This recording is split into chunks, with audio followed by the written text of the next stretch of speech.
Lord of the Mysteries. Chapter 399. The Corrupted. In the Berg household in the City of Silver. Looking at the blood-stained scalp, Derek suddenly recalled what it previously looked like. It was a beautiful and alluring mushroom, one that he almost couldn't control himself from swallowing. The doom fruits that Dark had shared with him and produced crisp, crunchy sounds when they were bitten into, were actually bloody pieces of human fingers with slightly pale skin. At that moment, Derek had a violent spasm in his stomach before a gush of acid surged to his throat.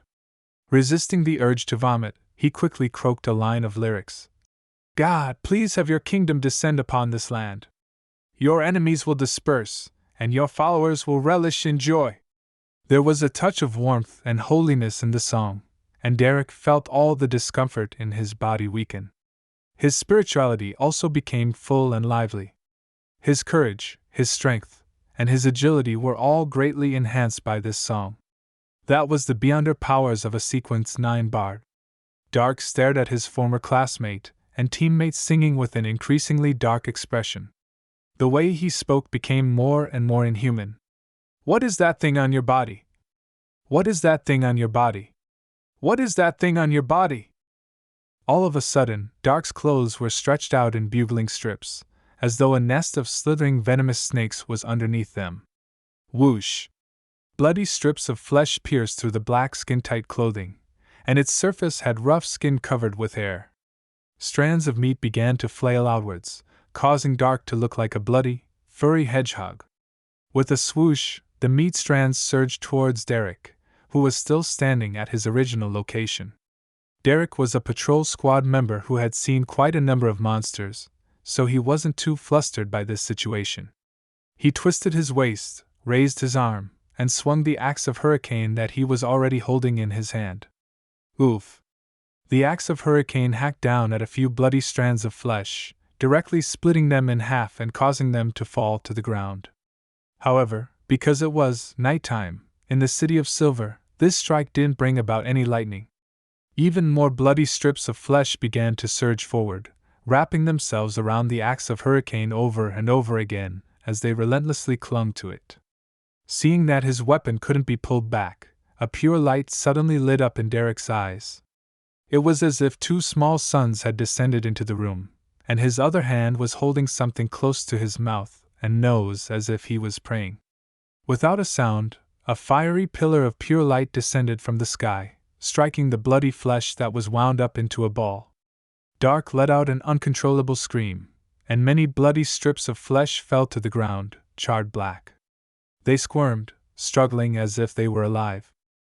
The spirituality contained within these bloody strips of meat was no longer under the control of its original owner, and gradually, they merged with the natural power derived from the sacrificial ritual's incantation, forming an increasingly bright pink wave.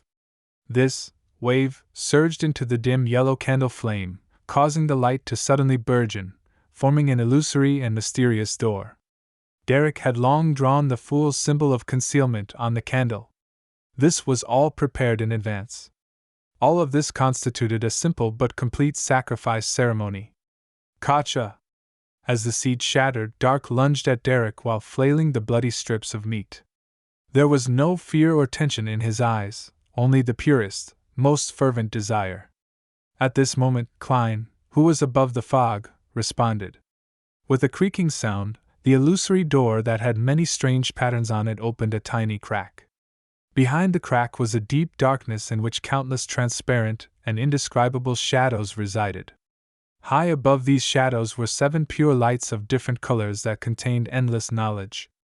Above the brilliance was an endless grayish-white fog, and above it was an ancient palace that overlooked the gray fog. Suddenly, a shadow leaped out from a dark corner, covering Dark, who was closest to him. Dark's flailing strips of bloody meat were all wrapped up by pitch-black, viscous liquid as he seemed to turn into a cat who had entered an opaque bag. The shadow didn't stop, and it quickly extended across the ground, rushing towards Derek, who had already dodged to another location, and shouted sternly, "Stop! What are you trying to do?" As an observer, His original plan was to watch from the sidelines and record the corresponding anomalies. He would only take action to stop the two strange parties when the situation became unmanageable. But when he saw the illusory door covered with strange symbols open up with a crack, he felt intimidated by the deep, mysterious, distant, and majestic scene inside. He instinctively believed that this was related to a terrifying evil god, so he could only take hasty actions, giving orders in an attempt to forcefully interrupt Derek's attempts at performing a sacrifice to that being. However, Derek had already chosen his location to be as far from the shadow as possible. Therefore, to stop the boy who was possessed by the mysterious Amon, the shadow observer had to bypass or take down dark regions first. However, his choice was the latter. Because of the obvious abnormality with dark, leaving his back to this being was an absolutely stupid move. Taking advantage of this opportunity, Derek took out the iron box from his concealed pocket and threw it towards the illusory door conjured by the candle flame, towards the crack that presented a magical scene. As the iron box disappeared, the door, that was covered in strange symbols and characteristics, closed with a clang, before quickly vanishing. At this moment, Derek remembered Mr. Hangman's words, and he deliberately warped his facial muscles and savagely moved towards the shadow. Before the shadow blanketed him, he suddenly coughed violently and covered his mouth with his hand before falling to the ground. The pitch-black shadow emanated and completely covered him. The room returned to silence, but there were now two huge black chrysalises on the ground. After a while, the pitch-black, viscous liquid withdrew and reformed into a shadow. With the chrysalis, the silhouettes of Derek and Dark appeared once more. The former lay there unconscious, but a tiny, strange worm with 12 transparent rings dropped from his hand. The latter had already turned into a lump of flesh, squirming and roaring as it prepared to attack. Faced with this situation, the observer had no choice but to spare some of his strength and once again wrapped him up, using his shadow-like black liquid to envelop Dark Regents, who had transformed into a monster. Glancing at the scattered pale fingers and the bloody scalp with short black hair, the observer couldn't help but take a deep breath. Using his beyonder powers to control the shadows outside, he created tidal waves to inform the chief inside the spire. Only after doing this did he carefully examine Derek's situation and saw the strange, translucent worm. "This, the avatar that Amon hid in Derek's body is dead?" the observer muttered in surprise. As he recalled Dark's strangeness, the terrifying mutation, and the mushroom and doom fruits, he began to have a rough idea of what had happened. Perhaps Amon was archenemies with the mastermind behind Dark's corruption. In order to foil the other party's ploy, Amon was willing to sacrifice his avatar. Derek's visit to the training field to observe the exploratory team, and his report of them to the chief were both Amon's attempts to rid his enemy without exposing himself. The mastermind behind Dark's corruption had noticed Derek's strangeness, so he sent Dark to take control of him. The bloody scalp and fingers were props to achieve his goal. As he thought of this, the monitor suddenly agreed with the chief's concern. The apocalypse, or an even greater disaster, was about to befall the City of Silver. That was why the City of Silver would repeatedly encounter so many strange events and mysterious existences that lurked deep in the darkness. Inside the chief's room at the spire, the shadow recounted everything that had happened. The grizzled, facially scarred Colin Iliad nodded gently after hearing the recount. Derek, or should I say, Amon, had really prepared ahead of time. The candle with the symbol engraved on it, the evil object that can expose Dark's problem, and Derek's excuse of pouring water to whisper a prayer, as well as finally sending away the item in a sacrificial ritual, all of this indicates that the entire situation developed according to his plan. 2 questions. 1. Who does the symbol representing concealment on the candle refer to? Amon himself, or the god behind him? 2. Why is Amon willing to expose the exploratory team's abnormality at the cost of his avatar? Is it because he's archenemies with the mastermind? Then, why did he stay in the City of Silver for 42 years?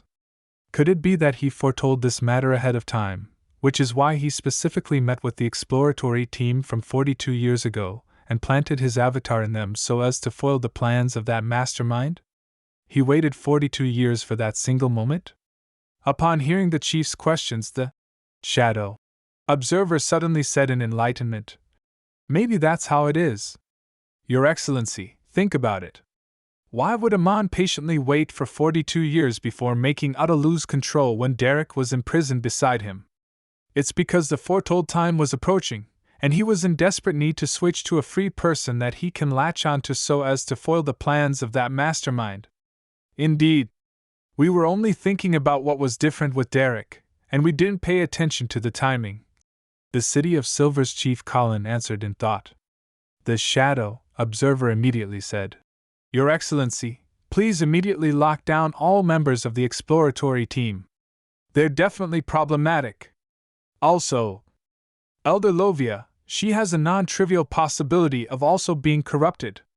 Colin frowned and said, "Before you reported this matter to me, and even before dark went out, Lovia came to me and told me that she suspects that the members of the exploratory team had been contaminated by something. She recommended that we secretly monitor them and, if necessary, have them guard Elder Hoyk's inverted mausoleum. Hoyk was the former chief of the City of Silver, and he had built himself a mausoleum. After that, he lived in that mausoleum, and his appearances began to slowly decrease. Finally, the doors were closed, impossible to open again. Elder Lovia had long mentioned of an abnormality," the shadow observer asked in surprise. After receiving a positive answer, he muttered to himself, half doubtful and half relaxed, "It's good that Elder Lovia doesn't have any problems.